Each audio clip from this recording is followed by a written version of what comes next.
کرتا ہے۔ اس لیے ہر وہ شخص جو لقائے باری تعالیٰ کی خاطر اپنی ذات میں کوئی اصلاح پیدا کرتا ہے، اپنے اخلاق کو حسن عطا کرتا ہے اور کوشش کرتا ہے کہ پہلے سے بہتر میں خدا کے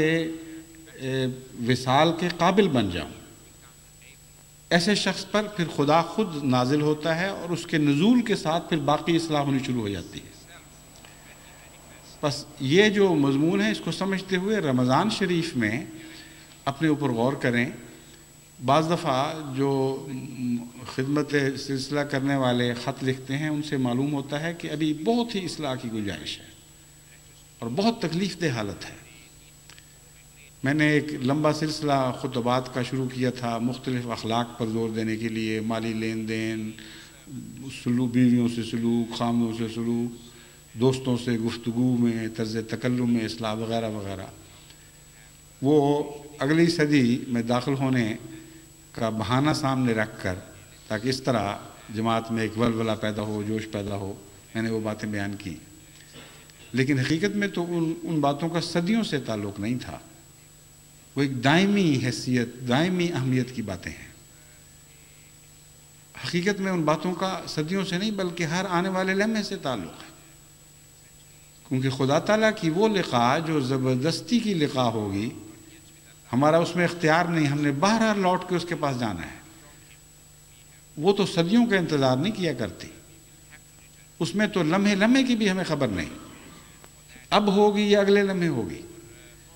بس وہ ساری باتیں ایسی ہیں جن کا لمحات سے تعلق ہے اور ہر آنے والے لمحے سے تعلق ہے۔ ان باتوں میں اصلاح کریں اور پھر دیکھیں کہ آپ کے لیے اللہ تعالیٰ کی لقاء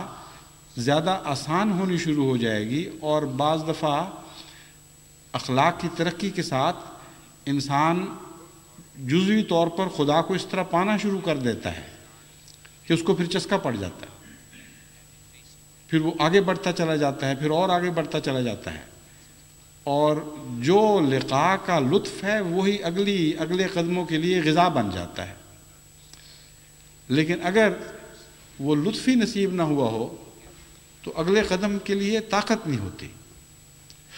بلکہ قدم واپس مڑتے ہیں اور دنیاوی مادہ لذتوں کی طرف جھکتے ہیں، اور انسان دن بدن زیادہ اپنے ذوق میں سفلا پن محسوس کرنے لگتا ہے۔ لیکن ایسے بھی ہیں جو کوئی محسوس نہیں کرتے، ان کو پتہ بھی نہیں لگتا کہ کیا ہو رہا ہے۔ بس خدا کی طرف سفر کے لیے ذوق کا لطیف تر ہوتے چلے جانا نہایت ضروری ہے۔ اپنے ماحول میں، اپنے بچوں سے گفت و شنید میں اعلیٰ ذوق کا مظاہرہ کریں، اپنی بیویوں سے گفت و شنید میں اعلیٰ ذوق کا مظاہرہ کریں، بیویاں خامدوں سے گفت و شنید میں اعلیٰ ذوق کا مظاہرہ کریں، بھائی بہنوں سے، دوستوں سے بے تکلفی کے باوجود ایک اخلاق کا پاس ضرور رکھا کریں، کیونکہ وہ بے تکلفی جو بدتمیزی پر منتج ہو جائے، وہ بے تکلفی جس سے کلام میں بدخلقی پیدا ہو، وہ بے تکلفی حقیقت میں ایک مہلک زہر ہے۔ وہ دوستیوں کو تباہ کرنے والی بے تکلفی ہوا کرتی ہے، دوستیوں کو بڑھانے والی نہیں ہوا کرتی۔ اور ہمارے ملک میں خصوصیت سے، یعنی پاکستان میں اور ہندوستان میں بھی،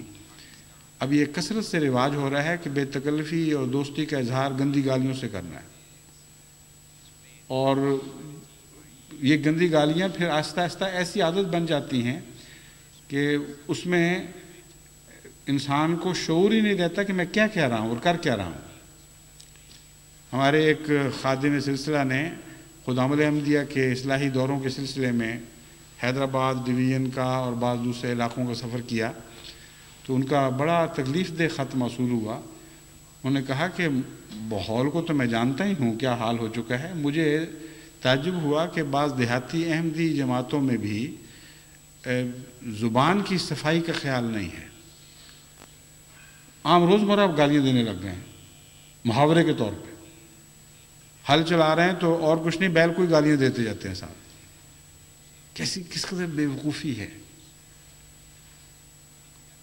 کہتے ہیں کہ ایک فرق میں نے ضرور دیکھا کہ اگر باقی معاشرے کی اصلاح کے لیے میں عمر بھی وقف کر دیتا تو کسی نے میری بات نہیں ماننی تھی، میں عمر کا چھوٹا ہوں، ان سے ناواقف بھی تھا جن کے پاس پہنچا، لیکن جب میں نے ان کو سمجھایا کہ تم ہو کون اور تم سے کیا توقعات ہیں، تو ہر ایک نے فوری طور پر مثبت رد عمل دکھایا۔ اور پھر کہتے ہیں میں نے دوروں میں دوبارہ جا کے رابطے کیے تو مجھے یہ معلوم کر کے خوشی ہوئی کہ وہ محض ایک فرضی رد عمل نہیں تھا، بلکہ واقعتاً ان کے اندر تبدیلیاں پیدا ہو رہی تھیں۔ بس احمدیت کی مٹی میں یہی تو مزہ ہے کہ واقعتاً وہ مٹی ہے جو نم ہو تو بہت زرخیز ہے۔ اس وقت اس احمدی معاشرے کی اصلاح مشکل نہیں ہے، کیونکہ حضرت مسیح موعود علیہ السلام پر ایمان نے دلوں میں ایک ایسی نرمی پیدا کر دی ہے اور وہ ملائمت پیدا کر دی ہے، جس کے نتیجے میں جس طرح آپ موم کو جس طرح چاہیں ڈھال لیں، یہ مٹی نیکی میں ڈھلنے کے لیے موم کی طرح اثر رکھتی ہے اور بدی میں ڈھلنے کے لیے سخت ہو جاتی ہے۔ بیک وقت اس مٹی میں یہ دو خصوصیات موجود ہیں۔ خدا ان کو ہمیشگی کی زندگی دے ان خصوصیات کو۔ جس قوم میں یہ خصوصیات پائی جائیں ان کی اصلاح آسان ہو جایا کرتی ہے اور بہت ہی ہوا کے رخ پر چلنے والی بات ہے۔ چنانچہ قرآن کریم نے حضرت محمد مصطفیٰ صلی اللہ علیہ وآلہ وسلم کے ہاتھوں میں ڈھلنے والی مٹی کی یہ تعریف فرمائی، محمد رسول اللہ والذین معہ